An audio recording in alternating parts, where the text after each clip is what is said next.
My name is Cora Sterling. For 20 years, I lived in a house on Cedar Lane in the small, misty town of Havenwood, a place where the scent of rain on pine needles is the local perfume. From the outside, our home was a portrait of tranquil perfection. The lawn was a clipped emerald carpet, the white trim on the windows was always pristine, and in the summer, my mother's rose bushes bloomed in disciplined, beautiful rows. People in town saw the Sterling family as a pillar of the community. My father, Julian Sterling, was a respected architect, the proprietor of Sterling and Sons Design, a name that held a quiet irony as his only son, Owen, had never shown an ounce of interest in blueprints or building codes. To the outside world, my mother, Eleanor, was the artist behind our home's flawless canvas. They saw her grace at church bake sales and the gentle way she smiled at neighbors.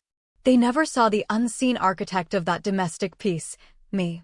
I was the system, the quiet engine humming beneath the floorboards, ensuring the entire structure never faltered. From the time I was old enough to reach the countertops, I learned that my value was measured in usefulness. Love, in our home, was not a feeling, it was a transaction. It was the silent approval in my father's eyes when his coffee was on his desk at precisely 6:15 a.m., brewed to the exact temperature he preferred. It was the absence of my mother's sigh when Owen's soccer uniform, caked in mud and grass stains, reappeared on his bed, miraculously clean and crisply folded, hours after he'd tossed it onto the laundry room floor. Owen, my brother, was the sun around which our family orbited. He was a year older, the town's golden boy, quarterback of the high school football team. His charm was a bright, blinding thing that left everyone else in shadow, especially me. He never had to lift a finger. His life was a seamless current of comfort, and I was the unseen force ensuring there were never any rocks in his path. If he left a trail of snack wrappers and soda cans in the living room after a late night with friends, it was I who crept downstairs in the pre-dawn quiet to erase the evidence. If he forgot a crucial assignment, it was my fault for not reminding him. He has more important things to focus on, Cora, my mother would say, her voice gentle but firm as steel. His mind is on the game, on his future. It's a girl's place to manage the home. It gives a man the peace he needs to succeed. She wasn't being cruel. She was reciting a creed she had long ago accepted for herself, a doctrine she was determined to pass down to me. It was a legacy of silent service, and I was her only heir. My father governed our home with the same rigid precision he applied to his architectural drawings. There were no outbursts, no raised voices. There was only the heavy weight of his expectations and the chilling quiet of his disappointment. Contribution is the cornerstone of a family, Cora, he'd state, looking over the rim of his glasses. The word contribute was not an invitation to belong, it was a command to obey. It meant understanding my role was to support the larger, more important structures of the family, namely, him and Owen. For years, I believed them. I thought that if I just worked harder, if I became more efficient, more indispensable, they would finally see me. Not the hands that scrubbed the floors or the girl who remembered to buy his favorite brand of orange juice, but Cora. I dreamed that one day my father might ask about my day and actually listen to the answer, or that my mother might look at me with the same unvarnished pride she reserved for Owen. But that day never came. Instead, the demands grew and my presence shrank. I became a ghost in my own home, a collection of tasks and duties. I learned to fold my emotions as neatly as I folded the laundry, tucking them away in a drawer I never opened. I memorized grocery lists, balanced the household budget, and learned to soak bloodstains out of Owen's jerseys after his post-game brawls. He never said thank you. He didn't need to. His continued comfort was my expected reward. But something was shifting inside me, slowly and imperceptibly, like the turning of a season. It started with a small, secret act of rebellion. I bought a simple, spiral-bound notebook and a pen. In the quiet of my room, long after the house had fallen silent, I began to write. At first, it was just a list of my chores, a way to keep the spinning plates of my responsibilities from crashing. Monday, groceries, dust living room, iron Dad's shirts for the week, make lasagna for dinner, clean Owen's bathroom. Then, the lists began to change. I started a new page titled, Things I Did That Weren't My Job. Took the blame when Owen dented the car. Wrote his English essay on The Great Gatsby. Lied to Coach Davies that he had a stomach bug, so he could skip practice. Another page became a ledger of emotional slights. Times Mom said, "Don't be so sensitive." Times Dad told me my opinions were irrelevant to the discussion. Times Owen called me his personal assistant in front of his friends, and everyone laughed. The notebook became my confidant, its pages filling with the ink of my invisible life. It wasn't a plan for revenge, it was a search for proof. Proof that I existed. Proof that the weight I carried was real. The more I wrote, the more the gentle haze of familial duty evaporated, revealing the stark, cold framework of exploitation beneath. They thought their words and their expectations were forging me into a compliant, useful tool. They didn't realize they were sharpening me into a blade. Every "he's the boy, you're the girl" didn't tether me to my place. It illuminated the exit. Every "dear part without complaining" taught me the power of silent, focused action. Every dismissive glance and unspoken demand wasn't breaking my spirit, it was fueling a quiet, unquenchable fire of resolve. They were teaching me everything I needed to know about their system, and I was learning how to dismantle it from the inside out, piece by silent piece. I wasn't a victim anymore. I was a student, and I was about to graduate. The day of the family meeting, the air in our house was different. It was heavy, charged with an unspoken verdict. Family meetings in the Sterling household were not about connection, they were tribunals, and I was always the one in the dock. I knew what was coming.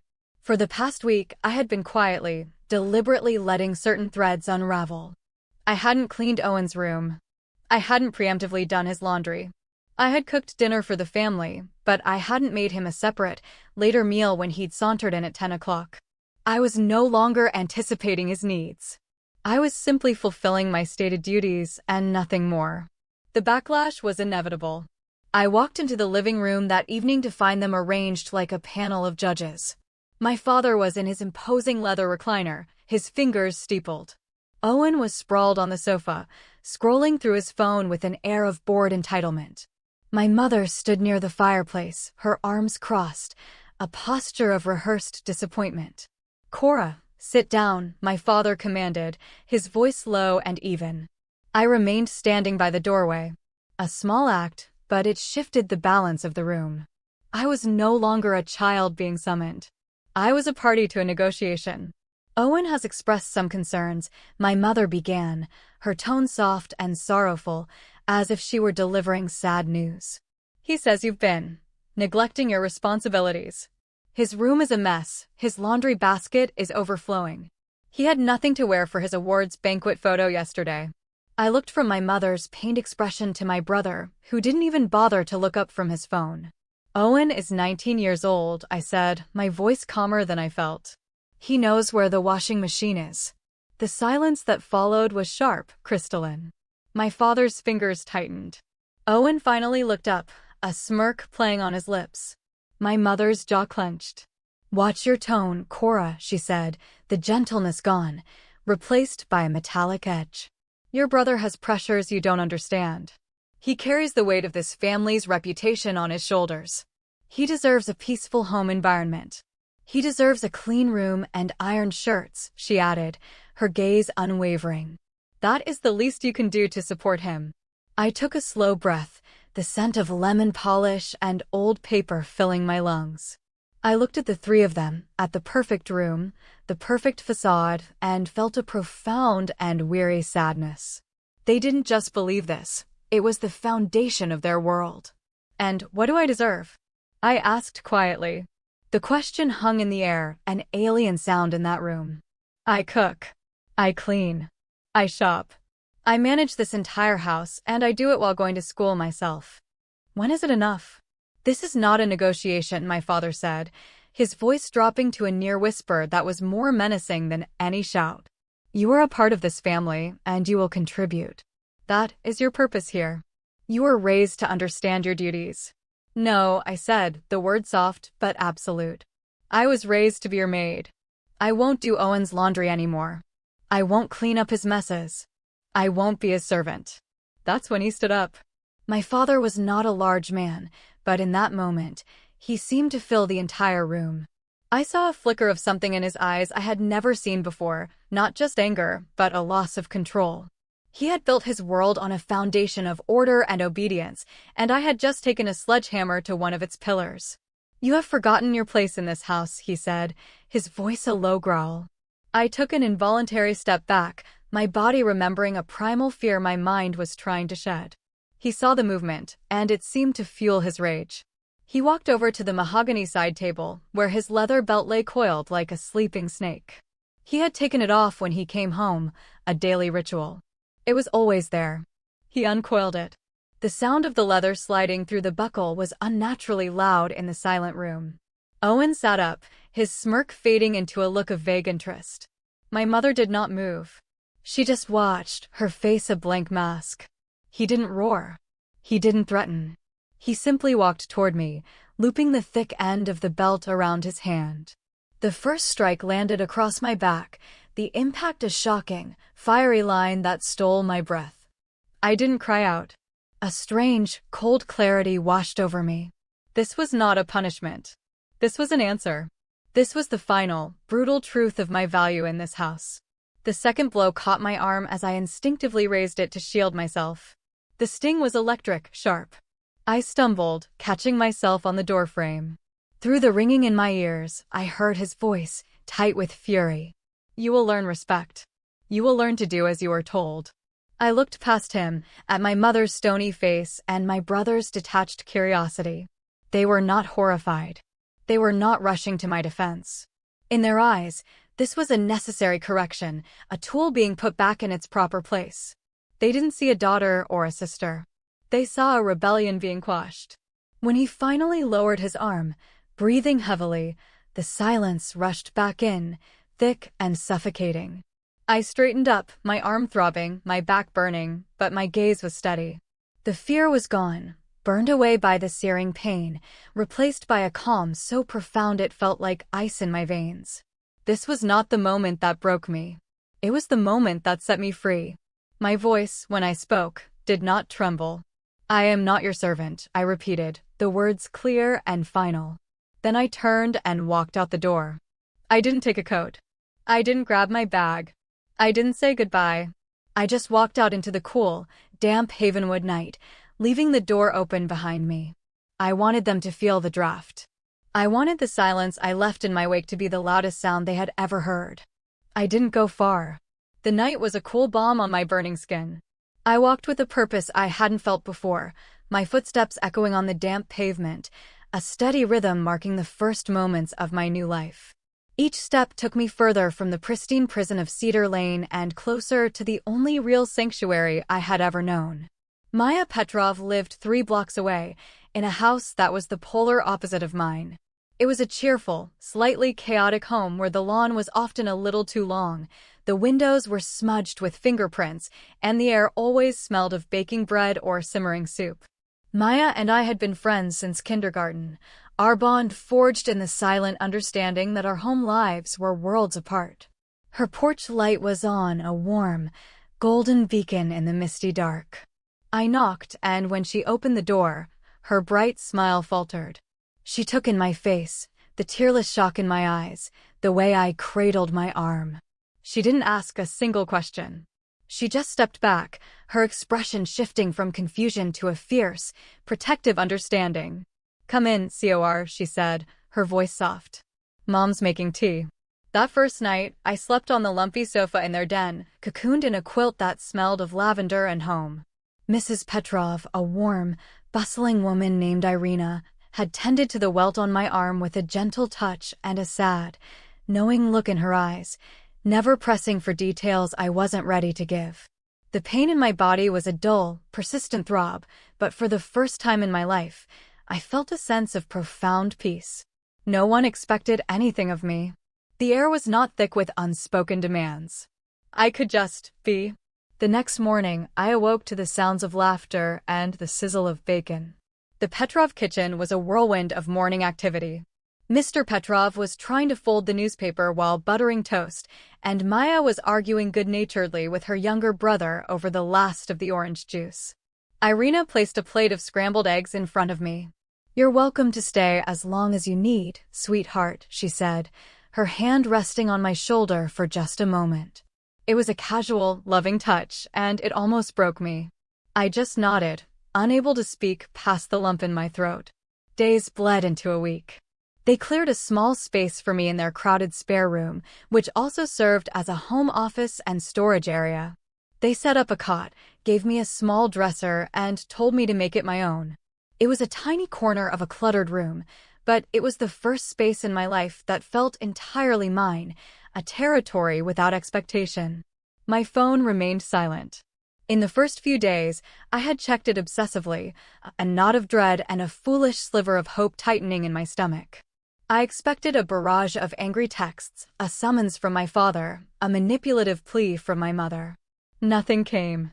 No, where are you? No, are you safe? Not even a demand to know when I was coming back to my duties. Their silence was a chilling confirmation of what I had always suspected. My absence was only a problem insofar as it was an inconvenience. They weren't missing a daughter. They were missing a function. That realization was the final key turning in the lock. The quiet in my phone, which at first felt like abandonment, began to feel like freedom. The silence they had always used to control me was now my own, and I began to understand how to use it. I retrieved my notebook, which I'd had the foresight to tuck into my school backpack a week prior. Sitting on my cot, surrounded by the quiet hum of the Petrovs' life, I turned to a fresh page. I didn't write about the pain or the anger. Instead, I titled the page, "The Foundations." I began to list, with meticulous detail, every system I had single-handedly maintained in that house on Cedar Lane. Financials, paid all household bills online, tracked grocery spending, managed the petty cash for my mother, balanced my father's business expense reports, scheduling, booked all family appointments, dentist, doctor, haircuts, maintained the central calendar, sent reminders to my father for his client meetings, coordinated Owen's social and athletic schedules.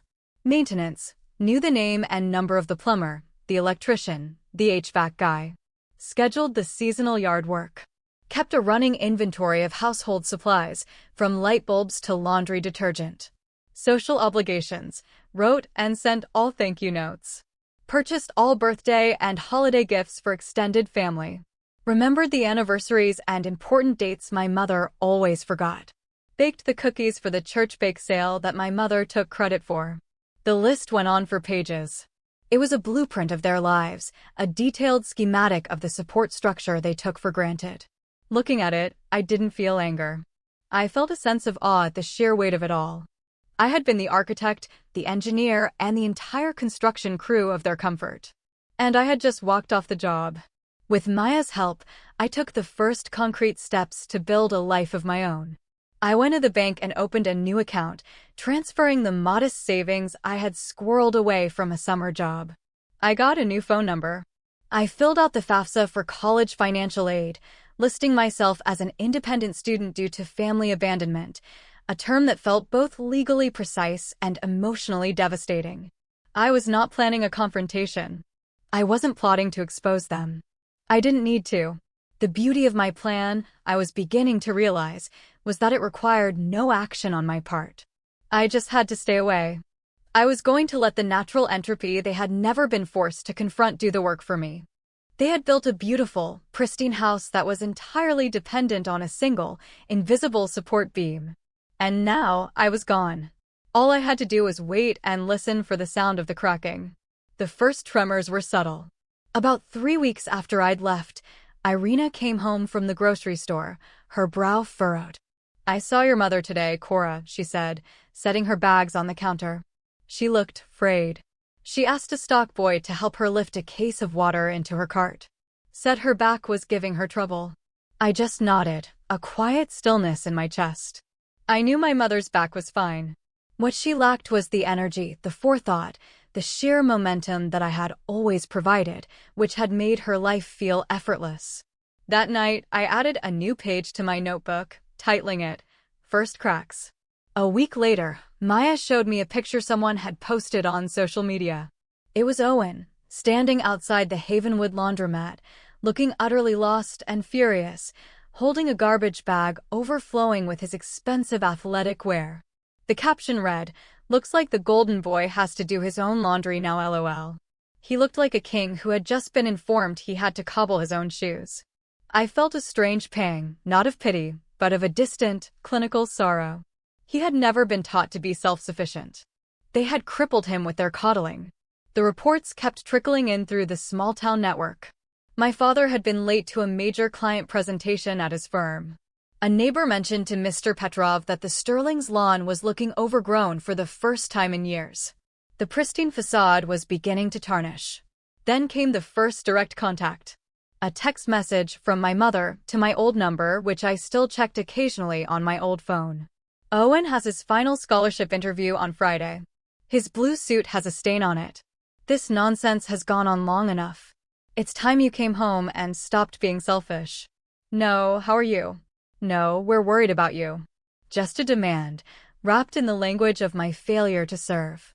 I stared at the message, the words blurring. For a moment, the old guilt, the ingrained sense of duty, pricked at me. I could almost feel the familiar weight of the iron in my hand, the precise way I would have steamed the lapels.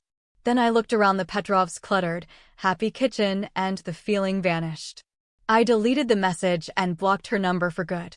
A few days later, an email from my father appeared in my school inbox. He must have found the address in an old school directory. Subject: Your continued immaturity. Cora, your mother is distraught. This behavior is unacceptable and will not be tolerated in the real world. Whatever point you think you are making, you have made it. You will come home, you will apologize for the disruption you have caused, and we can begin the process of restoring order to this family. J. Sterling. Restoring order.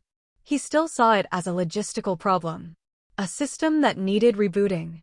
The email was so devoid of emotion, so utterly blind to the reality of what had happened, that I almost laughed. They weren't learning. They were just getting louder. By then, my own life was taking shape. I had been accepted into the nursing program at the local community college, a path I chose for myself. It was a profession about caring, but on my own terms, with boundaries and professional ethics. It was a healthy way to channel the empathy they had weaponized against me. I was working part-time at a quiet, dusty bookstore downtown called The Page Turner, saving every dollar.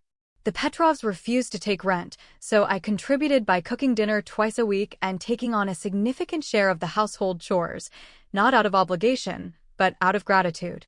It felt different when it was a choice. The news from Cedar Lane grew more concerning.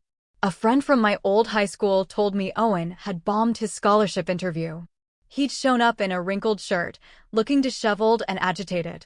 He hadn't gotten the scholarship. My mother had apparently posted in a private online parenting group, lamenting her ungrateful, rebellious daughter who had abandoned her family in their time of need. They were spinning a narrative to make themselves the victims, a story where I was the villain, not the casualty. I didn't correct the rumors. I didn't defend myself. My silence was my shield and my statement. My new life was my truth.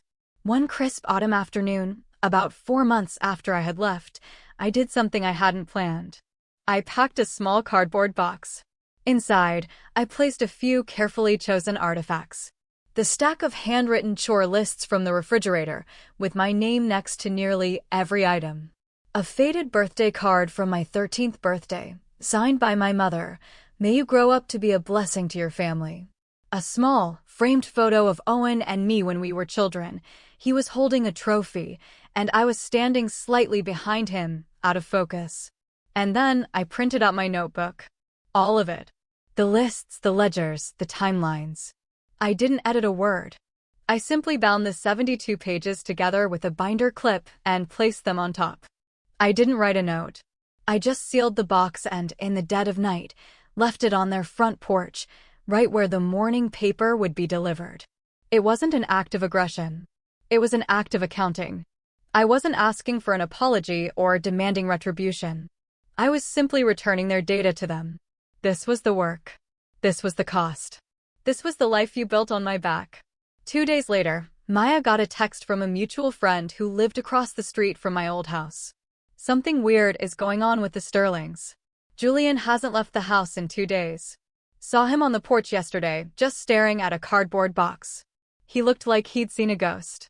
He hadn't seen a ghost. He had seen the architecture of his own life, laid bare. And he had finally been presented with the bill. A year passed. The world did not stop turning. Havenwood's seasons shifted from the damp chill of autumn to the deep quiet of winter, then thawed into the vibrant, rain-washed green of spring. My life, once a stagnant pond of obligation, had become a river flowing forward. I moved out of the Petrovs' spare room and into a small studio apartment above a flower shop, just a few blocks from the community college. It was tiny, with a slanted ceiling and a window that overlooked a noisy alley, but it was a palace to me. Every crooked picture on the wall, every mismatched plate in the cupboard, every book stacked on the floor was mine. I filled it with the scent of cheap coffee and the sound of my own quiet breathing. My days fell into a rhythm that was both demanding and deeply satisfying. I woke early for my nursing clinicals at the local hospital, the crisp white of my uniform a suit of armor I had earned myself. In the afternoons, I worked shifts at the page-turner, shelving books and talking to customers about stories. At night, I studied, a textbook open on my small kitchen table, a cup of herbal tea steaming beside me. I learned the simple, profound joy of self-reliance. I learned how to fix a running toilet from a YouTube video. I learned that I liked my toast slightly burnt. I learned that the silence I had once feared was actually a canvas, and I could fill it with whatever I chose: music, a podcast, or the beautiful, uninterrupted sound of my own thoughts. I still heard things about the Sterlings, not because I sought them out, but because Havenwood was a town woven together with whispers. Owen had dropped out of college after one semester and was working at a gas station. He was angry, sullen, a ghost of the golden boy he had once been.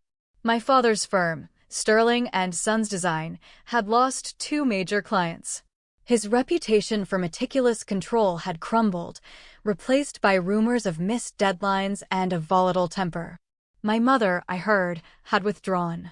She no longer went to church bake sales. Her prized rose bushes were overgrown with weeds.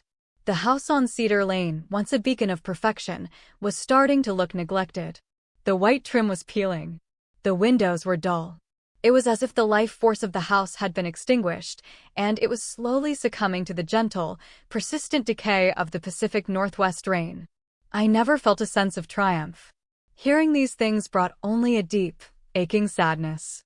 Their downfall was not my victory. It was a tragedy of their own making, a story of people so blinded by their own rigid beliefs that they had torn their own world apart rather than admit it was built on a flawed foundation. They hadn't lost a maid, they had lost the only person who truly knew how to hold their fragile world together, and they still didn't understand the difference. My revenge, if it could be called that, was not in their collapse. It was in my peace. It was in the A I earned on my anatomy exam. It was in the genuine smile I shared with Mrs. Petrov when we met for coffee. It was in the moment a patient at the hospital squeezed my hand and whispered, "Thank you, dear. You have such a gentle touch." They had trained me to serve, and I had learned to serve others, but on my own terms, with compassion instead of obligation. They had raised me in silence, and I had learned to find my own voice in the quiet.